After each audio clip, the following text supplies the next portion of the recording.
Lady Smith. Merci Madame la Présidente.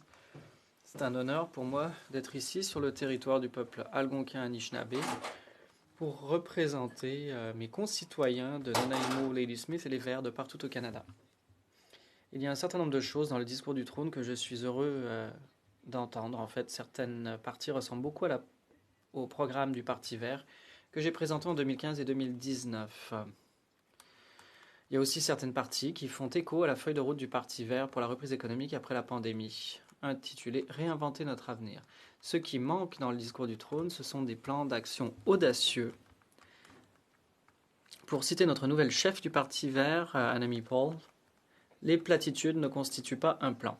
Nous sommes confrontés à deux crises sans précédent, une pandémie mondiale et l'urgence climatique. Ces deux crises exigent que nous écoutions les scientifiques et les experts. Ces deux crises exigent une action audacieuse. Ce discours du trône ne reflète pas l'urgence du moment.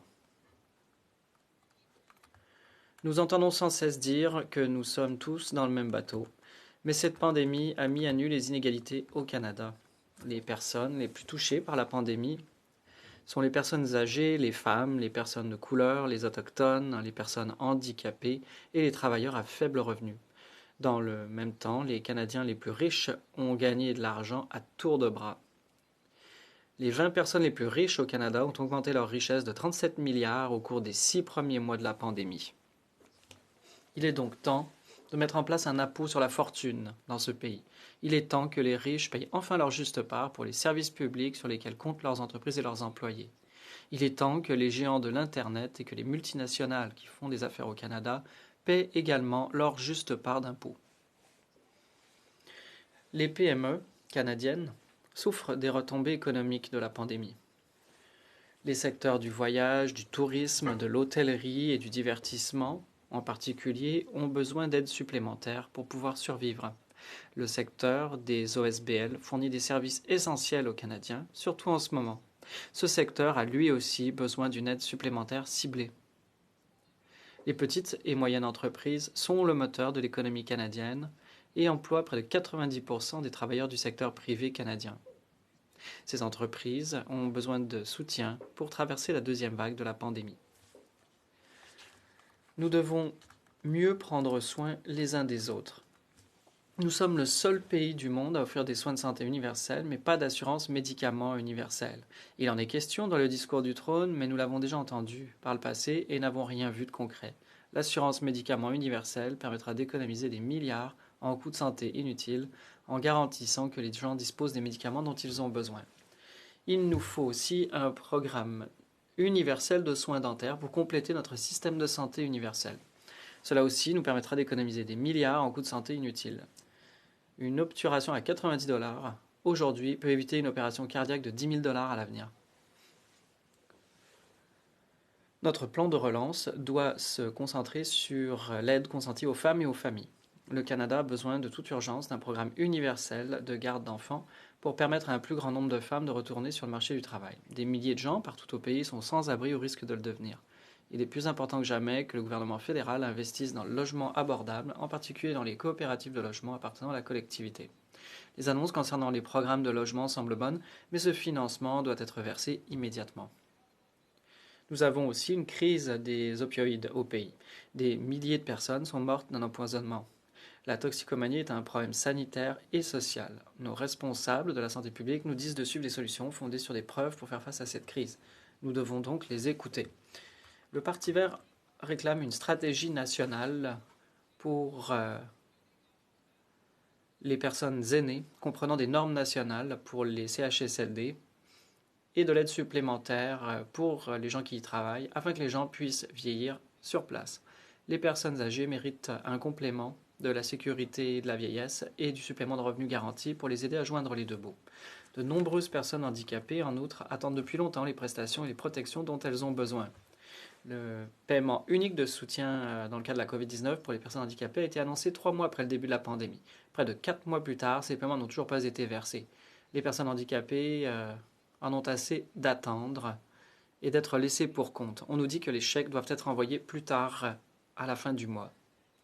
En mars, 2020, Anciens combattants Canada avait un arriéré de près de 50 000 demandes de prestations d'invalidité. Il faudra 3 ans pour résorber cet arriéré avec les niveaux de ressources actuels. Les anciens combattants méritent mieux. Les jeunes et les étudiants n'ont pas été mentionnés dans le discours du trône. Le Parti vert demande l'élimination des frais de scolarité afin que nous puissions créer une main-d'œuvre éduquée sans accabler nos jeunes d'une dette insoutenable. Les pays d'Europe du Nord ont tous des frais de scolarité gratuits. C'est une question de priorité. Donnons la priorité à nos jeunes. La bourse de service aux étudiants du Canada était une très mauvaise idée dès le départ et nous en connaissons les résultats. Ces fonds auraient dû être affectés au programme Emploi d'été Canada pour aider les jeunes et les organisations à but non lucratif à surmonter la pandémie. Le programme d'emploi d'été du Canada était sous-financé. Dans ma circonscription, j'ai reçu 500 000 $ de demandes non financées. Nous devons aligner nos programmes sociaux sur ces deux pays, sur ceux des pays d'Europe du Nord, où les citoyens disposent d'un véritable filet de sécurité sociale tout au long de la vie. La plus grande occasion que le gouvernement a ratée dans le discours du trône est flagrante. Notre mosaïque de programmes sociaux actuels permet à un trop grand nombre d'être laissés pour compte. Le revenu universel de base créerait un seuil sous lequel aucun Canadien ne pourrait tomber. Cela éliminerait l'extrême pauvreté dans notre pays. Je veux reprendre à ce que j'ai mentionné plus tard. Comment financer tout cela? Revenons au point de départ. Le Canada a besoin d'un impôt sur la fortune. Nous devons supprimer les échappatoires fiscales qui permettent aux particuliers et aux entreprises de se soustraire à l'impôt sur le revenu et de transférer leur patrimoine à l'étranger. Il convient de souligner que les coûts de l'inégalité sociale sont bien plus importants que les coûts de la prise en charge correcte des personnes. Utilisant la richesse en ressources dont nous disposons pour créer un maximum d'emplois et d'avantages pour les Canadiens, à commencer par les Premières Nations et les peuples autochtones, qui sont les propriétaires légitimes de ces ressources. Nous devons mettre en œuvre toutes les recommandations de la Commission de vérité et de réconciliation et de l'enquête sur les femmes et les filles autochtones disparues et assassinées. Il est temps de mettre en œuvre et d'intégrer la Déclaration des Nations Unies sur les droits des peuples autochtones dans le droit canadien. Il y a de bonnes choses dans ce discours, mais bon nombre de lacunes. En fin de compte, il n'y a pas de véritable plan pour faire notre part afin de mettre fin à nos propres pratiques destructrices qui anéantissent la biodiversité de notre planète, détruisent notre climat et menacent l'avenir de nos enfants et petits-enfants. Nous avons toujours les objectifs climatiques fixés par le gouvernement conservateur de Stephen Harper, des objectifs pitoyables et inadéquats. Et il n'y a aucun plan pour atteindre ces objectifs pathétiques et inadéquats. Depuis la première conférence sur le climat à Genève en 1979, les gouvernements canadiens successifs sont bien conscients du changement climatique. Un seul gouvernement s'est réellement donné la peine d'établir un plan pour atteindre les objectifs qu'il avait convenus. Il s'agit du gouvernement Paul Martin qui a été renversé par les conservateurs et le NPD avant que ces plans ne puissent être mis en œuvre. La Grande-Bretagne a fixé un budget carbone dans la loi. Elle a réduit ses émissions de 42% par rapport au niveau de 90, tandis que le Canada a augmenté ses émissions de 21% depuis 90.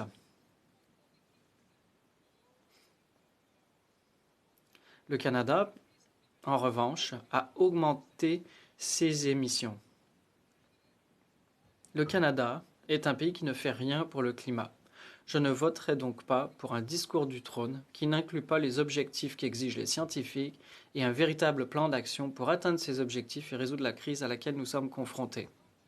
Mon travail ici ne consiste pas à m'assurer d'être réélu ou de renflouer les coffres du Parti vert. Ce n'est pas de m'adonner à des joutes politiques partisanes. Mon travail, c'est de pousser le gouvernement à faire ce qu'il faut, à améliorer le sort des Canadiens et à prendre des mesures bien concrètes pour lutter contre le changement climatique. Nous ne devons rien de moins à nos enfants et à nos petits-enfants que de défendre leur avenir sur cette planète. Certains députés d'autres partis savent que c'est vrai, et je veux qu'ils sachent que leur travail ici consiste à lutter pour l'existence de l'humanité. Leurs chefs de parti et leurs gros donateurs sont peut-être intéressés par la possibilité de s'enrichir grâce à la fracturation,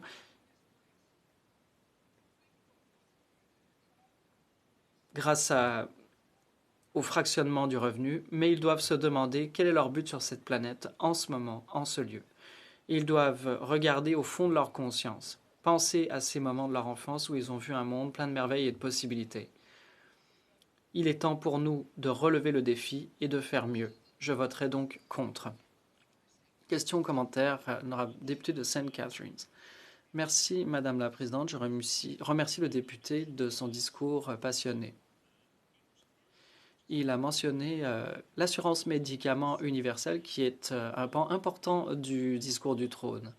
J'aimerais qu'il nous parle du rapport Huskin commandé par le gouvernement pour ce qui est de l'assurance médicaments universelle et de l'engagement du gouvernement à créer un formulaire national et une agence nationale ainsi que le blocage de fonds au fédéral et en quoi est-ce que cela cadre avec le rapport Haskins. Honorable député de Nanaimo, Lady Smith.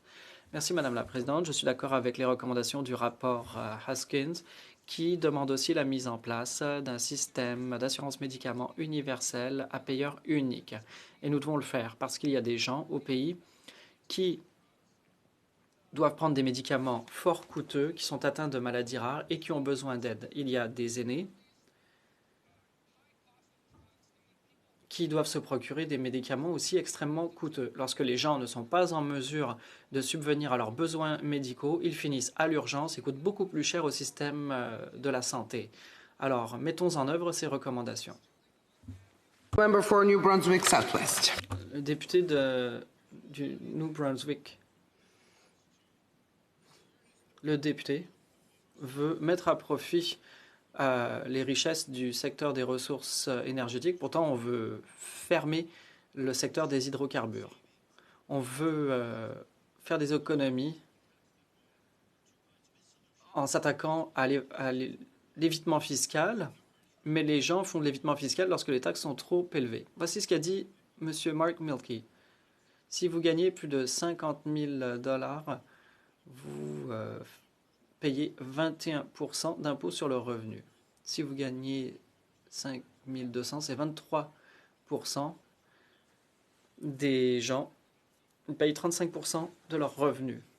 5,8% des contribuables représentent 18% des recettes fiscales. 2,1% des contribuables représentent 13% des recettes fiscales. Et enfin, ceux qui gagnent plus de 200 000 $ par année, le 1%, payent plus de 21% des recettes fiscales. Alors, qui le député aimerait imposer? Des gens qui gagnent des millions et des millions? À qui fait-il référence lorsqu'il parle d'impôt sur la fortune? L'honorable député de Nanaimo, Lady Smith. Je parle des 20 milliardaires qui ont gagné 37 milliards de dollars pendant les 6 premiers mois de la plus grande catastrophe économique que nous n'ayons jamais connue dans l'histoire de notre pays. Ces entreprises, Jimmy Patterson, qu'est-ce qu'il a à faire avec 8 milliards de dollars? Pourquoi ils ont besoin d'accumuler tout cet argent alors que nous avons des travailleurs qui travaillent pour le salaire minimum? Pourquoi? The honourable member for Beauport-Limoilou. Député de Beauport-Limoilou. Bon, OK. Bonjour. Je veux remercier mon collègue de Nanaimo, Lady Smith, pour son brillant discours avec lequel il y a plusieurs points que je suis d'accord, mais j'ai une question particulière. Plusieurs des points qu'il a apportés sont des compétences du Québec et des provinces canadiennes. Un des éléments qui me concerne particulièrement, c'est les transferts en santé. Le gouvernement libéral s'est vanté de transférer 40 milliards par année en santé, alors que les besoins, selon l'entente constitutionnelle, seraient aux alentours de 91 milliards de dollars, un manque à gagner de 51 milliards. J'aimerais que mon collègue se prononce sur l'importance des compétences des provinces ainsi que sur les transferts équitables. Nanaimo, Lady Smith. Le député de Nanaimo, Lady Smith. Thank you very much for the question. Je remercie le député de sa question. Je pense que nous devons accroître les transferts en santé vers les provinces pour nous assurer que les citoyens de toutes les provinces soient bien pris en charge. les services de santé mentale sont prévus au terme de la loi canadienne sur la santé. C'est la responsabilité des provinces et nous devons donc leur transférer des fonds pour nous assurer que cela soit le cas.